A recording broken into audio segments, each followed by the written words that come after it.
This story should get a lot more attention than it's getting.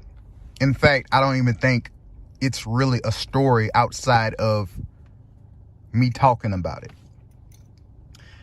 No one seems to know. People seem to be greatly upset by this woman, Goth Baddie on Twitter, performing sexual acts on the grave of somebody. But what they don't know is that this grave is the grave of a civil rights icon by the name of Reverend James Edward Orange. Now, it doesn't matter whose grave it is still a disgusting and despicable act. But I believe that it is not a coincidence that this woman desecrated the grave of a black civil rights activist.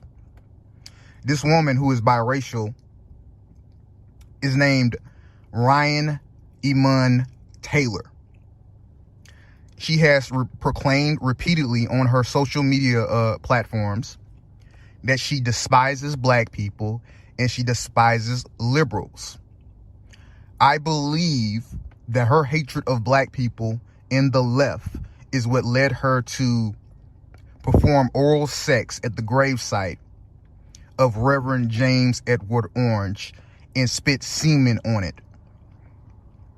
Now, I've reported this incident to the Atlanta Police Department, and I understand that in a crime-ridden city like Atlanta, that may not be an absolute priority right now, but something needs to be done.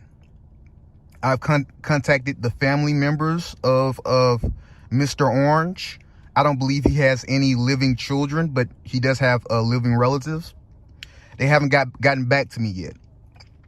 And I was told by APD that I would get a call back. But if I was a relative of Mr. Orange, I would be in jail right now, because I absolutely know where Mrs. Iman Taylor lives. I know exactly where she lives. And I'm not about to crash out over somebody who